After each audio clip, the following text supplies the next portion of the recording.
The sliding doors parted, and the air smelled like jet fuel and hand sanitizer.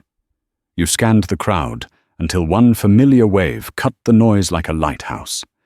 If you searched for long-distance cross-cultural relationship tips, you already know reunion days feel electric and fragile at once.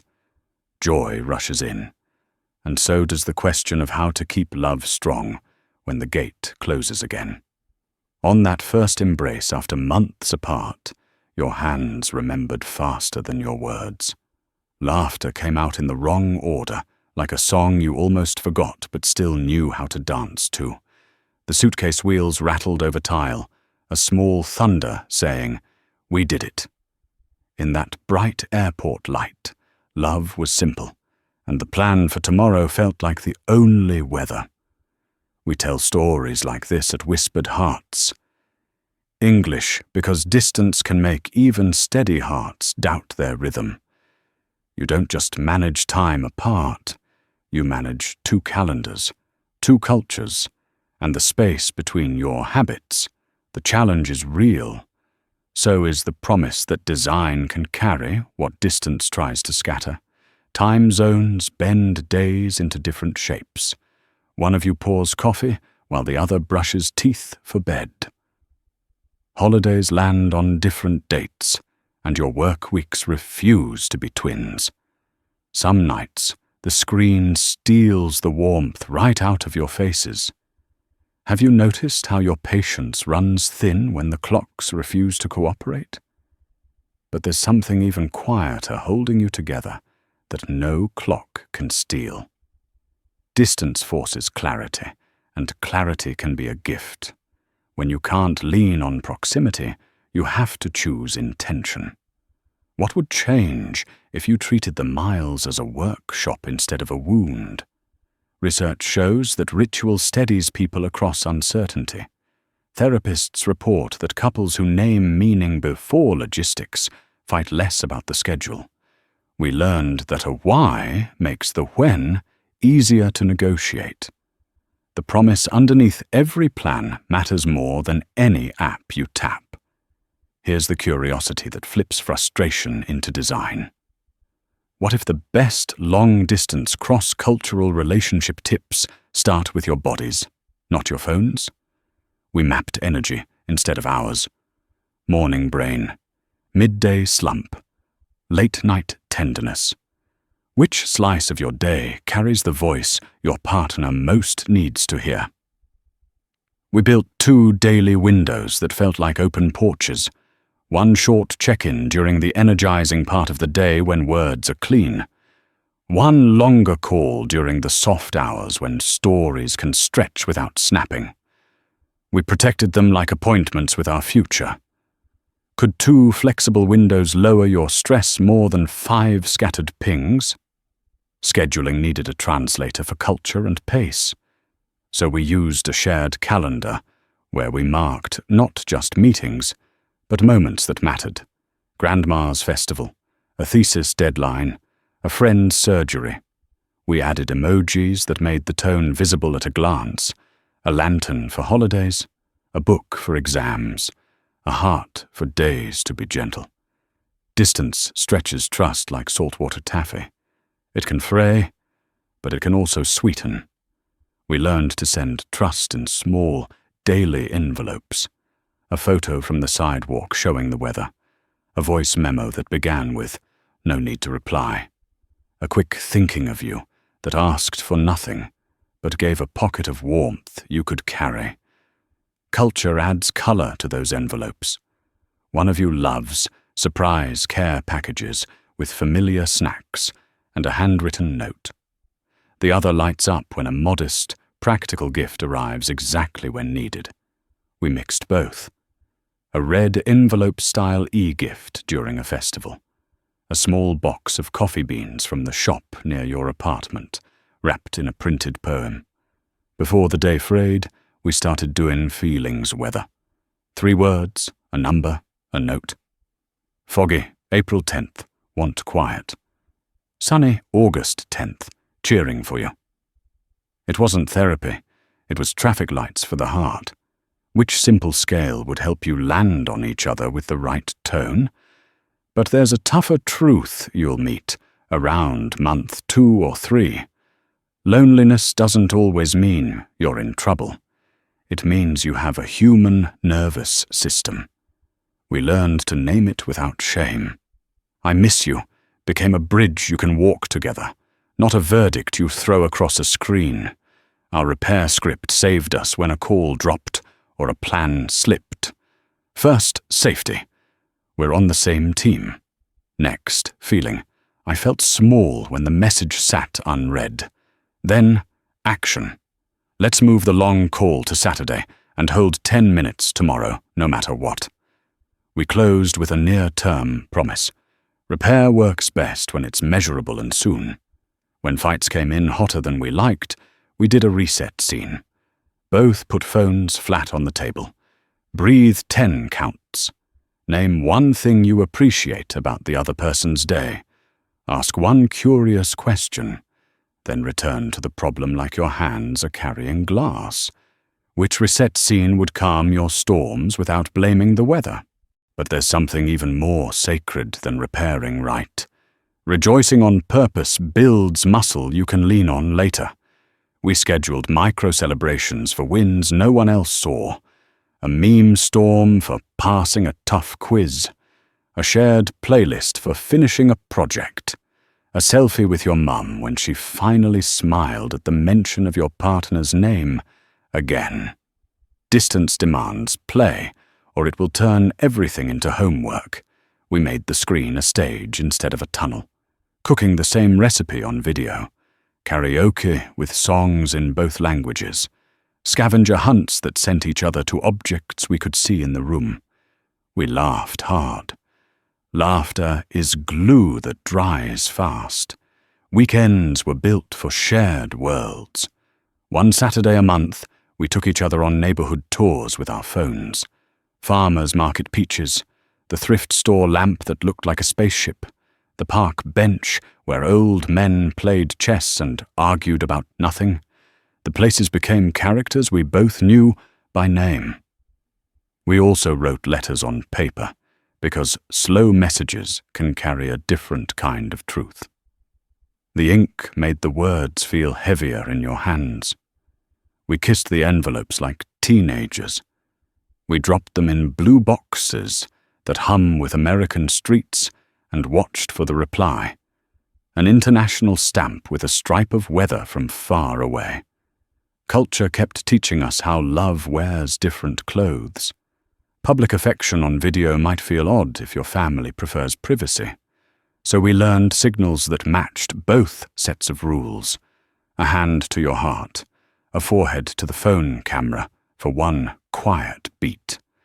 A tiny wave only we understood, tucked into a goodbye like a ribbon. Time zones require mercy for honest mistakes. I once called at 2 a.m., your time because my math went hungry. You answered, groggy and kind. The next day, we added a world clock widget and built a no-punishment rule for time slip-ups. We laughed at the calendar instead of attacking each other. Mercy makes the miles less sharp. But there's a softer way to measure love than minutes online. We tracked effort we could feel. Did we leave each other better than we found each other today? Did a message arrive before the hardest part of the day? Not after. Did we protect the tone even when we couldn't protect the time? When jealousy tried to creep in, we used transparency like a porch light. I'm grabbing coffee with classmates after lab. Cousins are in town. I'll be off my phone. We added tiny photos that showed the context, books on a table, a laughter-wrinkled aunt, so imagination had fewer shadows to decorate. Trust loves specifics. Here's a habit that surprised us with how much peace it brought. We created an open tab note for mid-conversation interruptions. 2 bullets each. Circle back on festival invite. Tell you the funny bus story. Interruptions stopped feeling like losses. They felt like deferred delights. Money matters in long-distance life. Flights are not metaphors. We built a budget line called Bridge Fund with automatic transfers that turned hope into math. It covered flights, visas, or a shared vacation when the calendar finally let us exhale. Planning with numbers told both families that this wasn't a postcard romance. It was a project. We also set rituals that make distance feel less like exile. Same candle lit during Sunday calls, same snack during movie nights, same mug for morning messages. Small sameness interrupts big absence. It tells your brain that you do share a life, even when the couch has room for two. Spring brought a sweetness to our practice. Rain glossed the sidewalks, and you held out your phone to let me hear it. I sent back the shush of tires on wet streets and the tiniest laugh when a dog shook water all over its person. Sounds became souvenirs. What sound from your city could you send tonight?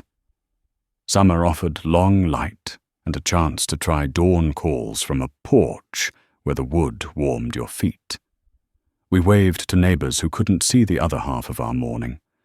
The sun stretched time like a hammock, and the conversation found a slow rhythm we didn't know we needed. Seasons can be teammates if you let them join the call. Autumn asked for softness. We took evening walks under leaves that whispered like friendly gossip. You held me at pocket distance through a scarf I finally mailed back with my perfume. I opened your package and found festival sweets and a note that said, "This tastes like this month." Food can carry time zones in its hands. Winter reminded us to protect light. We wrote a list titled 10-Minute Joys and used it when the dark got loud. Tea together.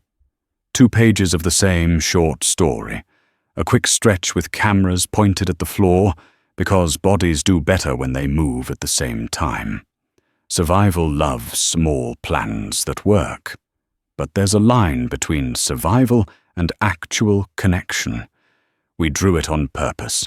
We refused to let distance make us roommates with Wi-Fi.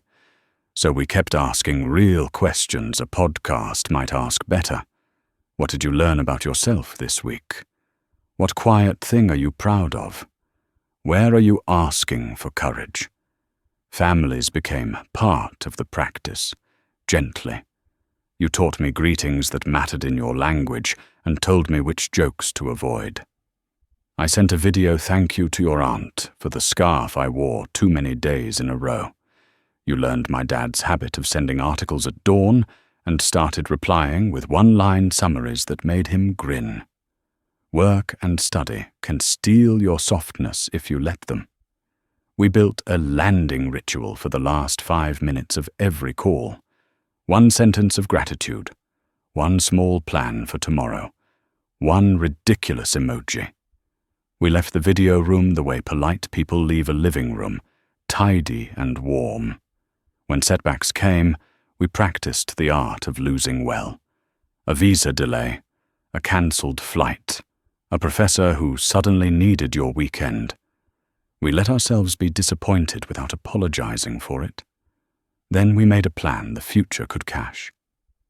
We'll book the earliest next flight and schedule 1 extra date night this month. Whispered hearts. English is here for that exact bend in the road, the one where hope needs companions, not quotes. If you listened this far, you're probably carrying a brave kind of love and could use a porch light on the days the map smudges. We're the hand on your shoulder, saying, keep going. Today does not get the final edit. Planning the next chapter kept us from living in an endless middle. We opened a shared document, titled Near Future, and wrote in plain words. Move options A and B, study timelines, job leads in both cities, elders who might need care soon, with check-in dates. Simple beats grand when it stacks into decisions. We set a review rhythm so the plan never fossilized. Quarterly check-ins with tea on both desks. What's working? What's wearing thin? What needs one brave ask from one of us within the next 2 weeks? Progress stayed real because we gave it dates and tiny deadlines with soft hearts. Reunions needed choreography too. We stopped trying to fit everything into the first 24 hours. Instead, we wrote a simple sequence on a sticky note. Food, nap, walk, calendar talk tomorrow. If you build the first day like a lullaby, your time together won't trip on its own shoelaces. The airport became a kinder place when we stopped acting like the hallway was the whole story. We celebrated a small ritual before security lines stole our attention. One line whispered into a shoulder. One breath with our foreheads together.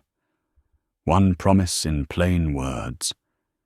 Every goodbye grew muscles from that softness. Trust kept growing in the ordinary.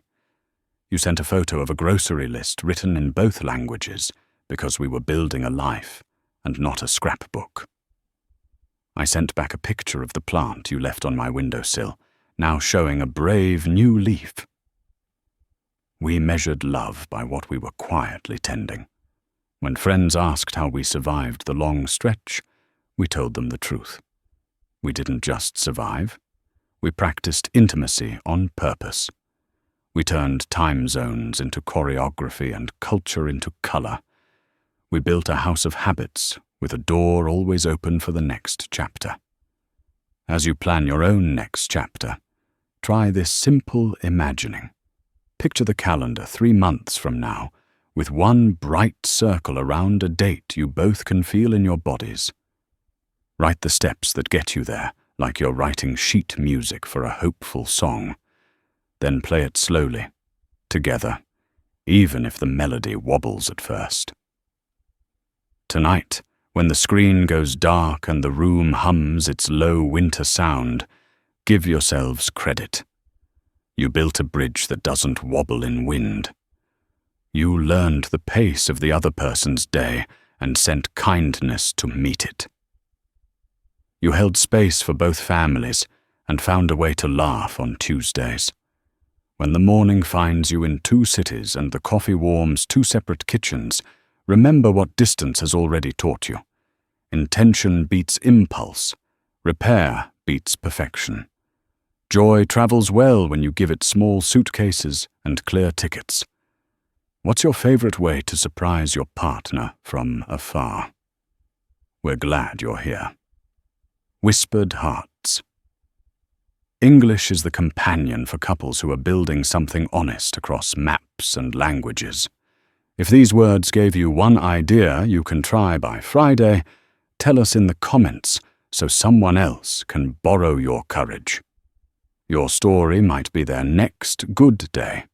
And when you finally step back into that bright airport and feel the world narrow into a hug that makes time irrelevant, breathe in the proof that your practices worked. Hold the moment without rushing it to post. Let the miles fall off your shoulders like a coat you can finally hang. This is how you live the long-distance cross-cultural relationship tips you chose together. One steady day at a time.